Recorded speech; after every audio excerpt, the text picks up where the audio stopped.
अरे हरिया, ये कहाँ जा रहे हो भोरे भोरे लोटा लेके? तुम्हारे घर शौचालय बना है ना? हाँ बना है मास्टर साहब। शौचालय बनने पर तो सरकार द्वारा प्रोत्साहन राशि भी मिला था हमको, लेकिन वो कहा है कि शौचालय थोड़ा टूट फूट गया है और आए दिन जाम भी हो जा रहा है। आज भी वही समस्या हो गई है, सो मजबूरी में बाहर जा रहे हैं। ये कैसी मजबूरी है हरिया? सरकार ने तुम्हें शौचालय बनाने और इसके नियमित इस्तेमाल के प्रोत्साहन के लिए सहायता राशि दी थी। ये शौचालय तुम्हारा है, इसका उचित रखरखाव करना, देखभाल करना, सफाई करना और टूट फूट की मरम्मत करा करके इसको हमेशा कार्यरत रखना, ये तुम्हारी जिम्मेवारी है। वो क्या है मास्टर साहब कि कुछ पैसों की किल्लत हो गई है, बस कहीं से कुछ पैसों का इंतजाम हो जाए तो शौचालय का मरम्मत करवा ही लेंगे।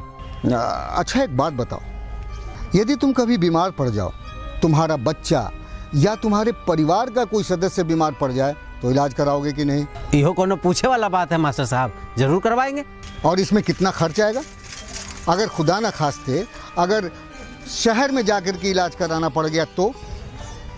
बाबू मास्टर साहब, कोई डॉक्टर का फीस तो 200 से 500 हो ही गया है, और कहीं निजी वाहन से जाना पड़ जाए या फिर एगो दूगो टेस्ट करवाना पड़ जाए तो 1000-2000 तो पानी की तरह बह जाएगा। और जितने दिन तुम बीमार रहोगे उतने दिन काम पर नहीं जा पाओगे, रोजगार का नुकसान होगा सो अलग। बात तो आप सही कह रहे हैं। तो इससे तो अच्छा है ना कि इससे कम खर्च में तुम शौचालय का मरम्मत करवा लो। देखो हरिया, तुम तो जानते हो कि खुले में शौच जाने से तरह तरह की बीमारियां फैलती हैं, और उन बीमारियों की जद में सिर्फ तुम ही नहीं आओगे बल्कि पूरे गांव पर बीमारी का खतरा मंडराता रहेगा। आप ठीक कह रहे हैं मास्टर साहब। अब पहले शौचालय मरम्मत कराएंगे तब कोनो दूसरा काम करेंगे। अपने घर परिवार ही नहीं बल्कि गांव समाज के सेहत की दृष्टिकोण से हम सब की पहली जिम्मेवारी है कि खुले में शौच ना जाएं, अपने शौचालय को साफ सुथरा और ठीक ठाक से रखें।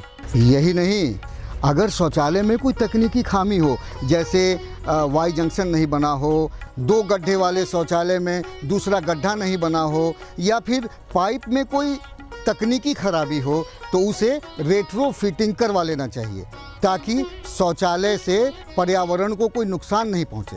सरकार दलित और महादलित टोलों, प्रवासी मजदूरों और ऐसे लोगों जिनके पास अपनी जमीन नहीं है, उनके लिए सामुदायिक स्वच्छता परिसर बनवा रही है। निर्माण के बाद इसकी संचालन और रखरखाव की जिम्मेदारी भी उस समाज की है।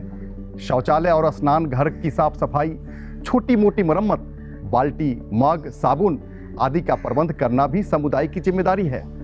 शौचालय का सदा उपयोग करें और इसकी साफ सफाई तथा समुचित रखरखाव भी करें।